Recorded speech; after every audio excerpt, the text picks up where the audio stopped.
മഹാരാഷ്ട്രയിൽ ഔറംഗസീബിന്റെ ശവകുടീരം പൊളിച്ചു നീക്കണമെന്ന ആവശ്യം ശക്തമാകുന്നു. കോൺഗ്രസ് സർക്കാർ ശവകുടീരം ആർക്കിയോളജിക്കൽ സർവേ ഓഫ് ഇന്ത്യക്ക് കൈമാറിയതിനാൽ നിയമപരമായി മാത്രമേ നീക്കം ചെയ്യാനാകൂ എന്ന് മുഖ്യമന്ത്രി ദേവേന്ദ്ര ഫട്നാവിസ് വ്യക്തമാക്കി. സത്താറ MP ഉദയൻ രാജെ ഭോസലെയാണ് ഔറംഗസീബിന്റെ ശവകുടീരം പൊളിച്ചു കളയണമെന്ന് ആവശ്യപ്പെട്ടത്. മഹാരാഷ്ട്രയിൽ ഛത്രപതി സംഭാജി നഗറിൽ ഗുലാബാദിൽ സ്ഥിതി ചെയ്യുന്ന മുഗൾ ചക്രവർത്തി ഔറംഗസേബിന്റെ ശവകുടീരം നീക്കം ചെയ്യണമെന്ന ആവശ്യം ശക്തമാവുകയാണ്.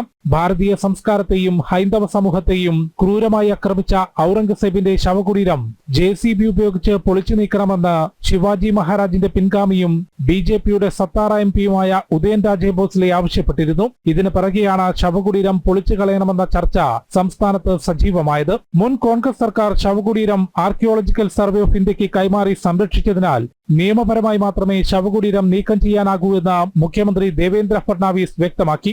ഇക്കാര്യത്തിൽ എതിരഭിപ്രായമില്ല. പക്ഷേ നിയമത്തിന്റെ ചട്ടക്കൂടിനുള്ളിൽ നിന്ന് വേണം കാര്യങ്ങൾ ചെയ്യാനെന്നും നിലവിൽ ശവകുടീരം സംരക്ഷിത സ്ഥലമാണെന്നും ദേവേന്ദ്ര ഫട്നാവിസ് കൂട്ടിച്ചേർത്തു.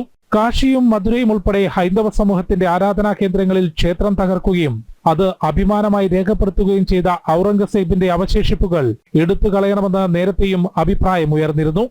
ജനം, ഡൽഹി.